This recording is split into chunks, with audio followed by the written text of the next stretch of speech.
نحمده ونصلي ونسلم على رسوله الكريم أما بعد فأعوذ بالله من الشيطان الرجيم بسم الله الرحمن الرحيم إنما أموالكم وأولادكم فتنة والله عنده أجر عظيم پارہ 28 سورۃ التغابن رکوع 2 آیت نمبر 15 تا 18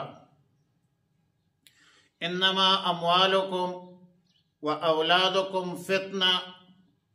فتنہ کا معنی ہے ابتلاء اور امتحان، آزمائش. آیات کا مطلب یہ ہے کہ مال و اولاد کے ذریعہ اللہ رب العالمین آزمائش کرتا ہے کہ آیا ایک شخص، ایک کلمہ گو مسلمان یا کوئی بھی انسان اہل و عیال کی محبت مودت میں مبتلا ہو کر احکام الہی اور سنن نبوی سے غافل تو نہیں ہوتا. ظاہر ہے کہ اللہ نے اولاد دی ہے، اللہ نے اہل و عیال دی ہے، مال و دولت دی ہے، تو یقیناً یہ چیزیں مال و دولت اور اہل و عیال یہ آزمائش ہوتی ہے اور بڑی امتحان ہوتی ہے، اور یقیناً بہت بڑا فتنہ بھی ہے. بایمانہ کہ حکم الہی کو چھوڑ کر، تعلیمات نبوی کو چھوڑ کر مال کے پیچھے لگ جانا یا اولاد کی محبت میں احکام الہی اور تعلیمات نبوی کو ترک کرنا، یقیناً یہ فتنہ ہے. سچ اور حقیقت تو یہ ہے کہ اکثر گناہوں میں حرام کی کمائی کا عمل دخل ہوتا ہے. ظاہر ہے کہ جو شخص مال کی محبت میں مبتلا ہو جائے تو پھر وہ حلال حرام کو نہیں دیکھتا. جو شخص مال کی محبت میں مبتلا ہو جائے تو پھر جائز و ناجائز کو نہیں دیکھتا، بلکہ ان کا مطمح نظر مال و دولت جمع کرنا ہوتا ہے. اور زیادہ تر لوگ مال و دولت اولاد اور بیوی بچوں کی سہولت کے خاطر جمع کرتے ہیں،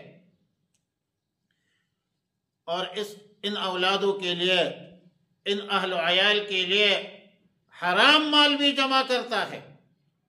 اور اسی بنیاد پر مال اور اولاد کی وجہ سے اللہ کے احکامات اور رسول اللہ مبارک صلی اللہ علیہ وسلم کی تعلیمات سے گریز کرنے پر مجبور ہو جاتے ہیں، بلکہ اہل و عیال خود ہی مجبور کرتے ہیں کہ بابا ایسے نہ کرو، ایسے کرو.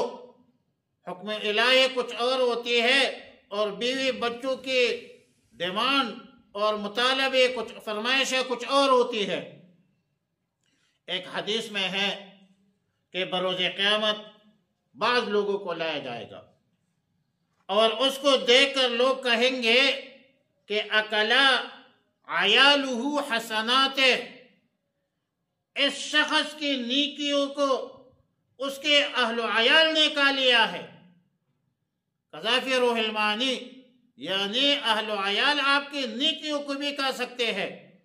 اور ایک اور حدیث میں ہے، رسول اللہ صلی اللہ علیہ وسلم نے فرمایا اولاد کے بارے میں کہ مبخلتن مجبنتن، اولاد بخل اور جبن، نامردی، کمزوری کے اسباب میں سے ہے. اولاد کی محبت کی وجہ سے ایک آدمی اللہ کے راستے میں مال خرچ کرنے سے گریز کرتا ہے، رکتا ہے، اور اولاد ہی کی وجہ سے نیک اعمال، جہاد، دعوت و تبلیغ اور ہجرت و سفر سے رہ جاتا ہے.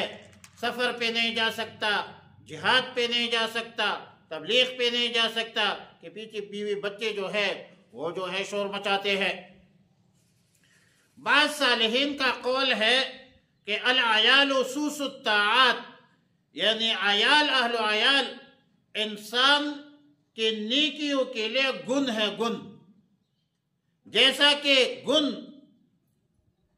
غلہ کو کہا جاتا ہے، گندم کو کہا جاتا ہے، اور اس کے نیکیوں کو کہا جاتا ہے۔ واللہ عنہ اجر عظیم۔ اللہ کو معلوم ہے، اللہ کو پتہ ہے کہ کون اولاد کے محبت میں پڑھ کر اللہ کے احکامات کو بھول گئے، رسول اللہ صلی اللہ علیہ وسلم کے تعلیمات کو بھول گئے، اور کون شخص وہ ہے جو ہر وقت ہر حال میں اللہ کو یاد رکھتا ہے۔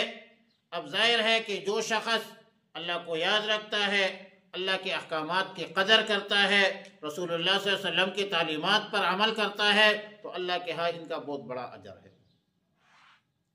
اور آگے پھر فرمایا کہ فاتقوا اللہ ما استطعتم، جہاں تک ہو سکے اللہ سے ڈرو، اللہ کے احکامات مانو۔ اور سورہ نساء کی جب آیت نازل ہوئی کہ یا ایھا الذین آمنوا اتقوا اللہ حق تقاتہ ولا تموتن الا وانتم مسلمون، جس کا معنی یہ ہے کہ اللہ سے ایسے ڈرو، ایسا تقوی اختیار کرو جیسا کہ اللہ کا حق ہے۔ تو صحابہ کرام پر بہت شاق ہوا، بہت باری ہوا کہ اللہ کے حق میں اور اللہ کے حق کے موافق تقوی تو کسی کے بس میں نہیں ہے۔ تو اس پر سورہ تغابن کی آیت نازل ہوئی کہ اللہ سے ڈرتے رہو اپنی استطاعت کے ساتھ، اپنی طاقت کے مطابق ڈرتے رہو، اپنی پوری جو توانائی ہے، اپنی پوری جدوجہد جو ہے وہ صرف کرو، تو اس سے اللہ کا حق جو ہے وہ ادا ہو جائے گا۔ وَأَنفِقُوا خَيْرًا لِأَنفُسِكُمْ، اللہ کے راستے میں خرچ کرو، اور جو کوئی اللہ کے راستے میں خرچ کرتا ہے تو نفسانی حرص سے محفوظ ہے۔ جو بندہ خرچ کرتا ہے کنجوس مکی چوس نہیں ہوتا، حریص نہیں ہوتا، وہ یہ حرص کے مرض میں وہ مبتلا نہیں ہوتا۔ اور جو نفس، جو ذات، جو انسان نفسانی حرص، طمع، لالچ سے محفوظ رہا تو وہ فوز سے، سعادت سے، کامیابی سے، کامرانی سے مالا مال ہوا۔ وہ اللہ رحمان بابا نے کہا تھا کد تمد مخلوق دا در نہ پریکڑا، کد تمد مخلوق دا در نہ پریکڑا، بادشاہی دے مبارک شکا گدائی۔ وَإِن تَقْرِضُوا اللَّهَ قَرْضًا حَسَنًا، اگر تم خلوص کے ساتھ قرض دو گے اللہ کو تو وہ تمہارے لیے بڑھاتا چلا جائے گا، تمہارے گناہوں کو اللہ بخش دے گا۔ اللہ تعالیٰ عمل صالح کا قدردان ہے، اور اللہ رب العالمین بردبار ہے، اللہ رب العالمین عالم الغیوب والشہادہ ہے، اللہ رب العالمین غالب ہے، العزیز ہے، حکمت والا ہے، الحکیم ہے۔ تو فرمایا انما اموالکم، بے شک تمہارے مال، و اولادکم، تمہارے اولاد، فتنۃ، آزمائش ہے، واللہ عندہ اجر عظیم، اور اللہ کے پاس اجر ہے بہت بڑا۔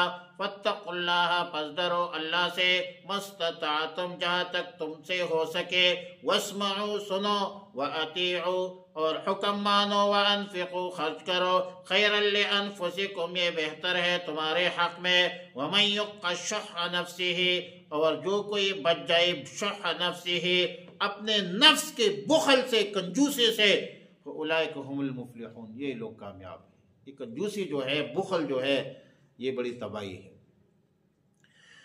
ان تقرضوا اللہ، اگر تم قرض دو اللہ کو، قرضا حسنا، اچھا قرض، یضاعف ہو، تو وہ دوچند کر دے گا اللہ تعالیٰ، لکم، تمہارے لیے، ویغفر لکم، معاف کر دے گا تمہیں، واللہ شکور حلیم، بے شک اللہ رب العالمین قدردان ہے۔ شکور کا معنی ہے قدردان، حلیم تحمل والا ہے، عالم الغیب، جاننے والا ہے ہر چھپی ہوئی بات کو، والشہادت، ظاہری بات کو، العزیز، بڑا غالب ہے، الحکیم، حکمت والا ہے۔ اللہم ربنا تقبل منا انکا انت السمیع العلیم، وتب علینا یا مولانا انکا انت التواب الرحیم، وصلی اللہ علی النبی الامی الکریم۔